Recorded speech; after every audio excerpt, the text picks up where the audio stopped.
প্রকল্পে মালদা এক পঞ্চায়েত কর্মীর বিরুদ্ধে অভিযোগ উঠেছে যে প্রথম কিস্তির যে টাকা পেয়েছেন গ্রাহক, সেই টাকা থেকে কাটমানি একজন পঞ্চায়েত কর্মী, না হলে দ্বিতীয় কিস্তির টাকা নাকি পাবেনই না।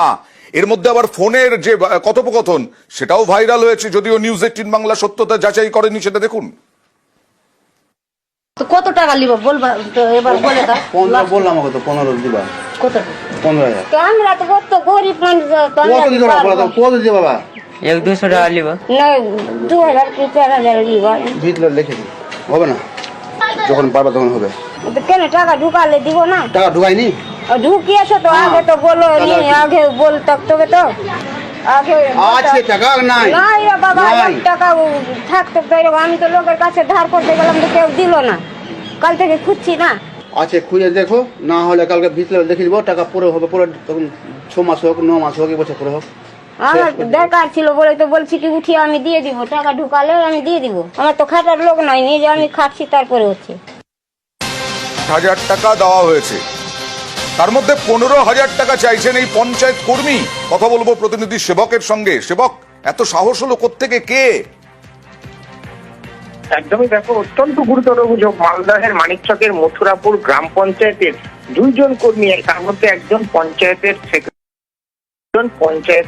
কর্মী, তারা কি করেছেন, এই সোনিয়া মণ্ডল যিনি উপভোক্তা, হতদরিদ্র মানুষ, বিধবা মহিলা, 60,000 টাকা পেয়ে কিছুটা ঘর করেছেন, তার কাছে তিনি বলছেন 20,000 টাকা দিতে হবে। তিনি বলছেন সম্ভব নয়, তারপরে বলছেন অন্তত 15 দিতেই হবে, নাহলে দ্বিতীয় কিস্তির টাকা দেওয়া হবে না, টাকা ঢুকবে না অ্যাকাউন্টে। তিনি বাধ্য হয়ে বলেন 2-3 হাজার টাকা রাখুন, কিন্তু তার বেশি আর সামর্থ্য নেই। কিন্তু এর পরেও যেটা অভিযোগ উঠছে, তারা দেখি কি অভিযোগ করছেন, কি অভিযোগ করছেন দেখি ওই মহিলা।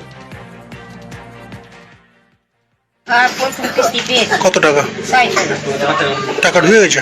হ্যাঁ কাজ করিয়েছো বাড়িতে? হ্যাঁ, বাড়িতে কাজ, ওইটা টাকা পেয়ে ওরা বলছে কি কাজ তাড়াতাড়ি করাবো, তো ওই তাড়াতাড়ি কাজ করালাম। কারা এসেছিল আপনার বাড়িতে? ওটা ওরা বলতে চাইছে কি আমরা ব্লকের আছি। কি বলছিল এসে? এসে বলছে 20,000 টাকা টিভিতে ছবি করবো, না হলে আর 20 টাকা ঢুকাবা যাবে মানে দ্বিতীয় কিস্তির টাকা ঢুকবে না? না। তো কজন এসেছিল আজকে? আজকে 2 জন।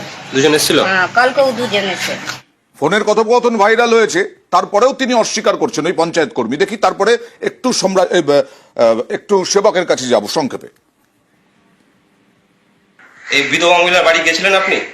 আমার মনে হয় 10-12 দিন আগে গেছিলাম। 20,000 টাকা দাবি করেছেন? না, টাকা কথা বলি। কি বলেছিলেন? গেছিলেন তো? আমি জেনে গেছিলাম, আমি তো এই কথা জানি না। গেছিলেন বললেন তো 10-12 দিন আগে। কি কথা হয়েছিল? সাথে ছিলাম আমি জানি না কথা। আচ্ছা, কি কথা হচ্ছিল, কি কারণে গেছিলেন একটু বলেন ওটা। কারণটা আমি জানি না, বলতে পারেন না। কে গেছিল তাহলে? আপনার সঙ্গে কে গেছিল? আমার সঙ্গে বাড়ি কেন যাবো? টাকা চেয়েছেন কি? না, টাকা চাননি? আপনি জাননি ওই এলাকায়?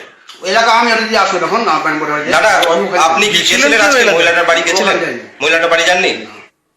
পঞ্চায়েতের তো ঊর্ধ্বতন কর্তৃপক্ষ রয়েছে সেবক, তারা কি কোনো ব্যবস্থা নেবেন? একদমই দেখো, ইতিমধ্যেই ব্লক প্রশাসন ঘটনার তদন্ত শুরু করেছে। আর এই কথোপকথন আমরা সত্যতা যাচাই করিনি ঠিকই, কিন্তু দুজনের কথার মধ্যে অসঙ্গতি স্পষ্ট। পঞ্চায়েতের কর্মী বলছেন তিনি 10-12 দিন ওইদিকে জানেননি, পঞ্চায়েতের সেক্রেটারি গিয়েছিলেন কিনা জানেন না। সেক্রেটারি বলছেন তিনি তো পঞ্চায়েত কর্মীকে নিয়ে দুজনে একসঙ্গে সকালে গিয়েছিলেন বাড়িতে। দেখা যাক এর বিরুদ্ধে কি পদক্ষেপ করা হয়।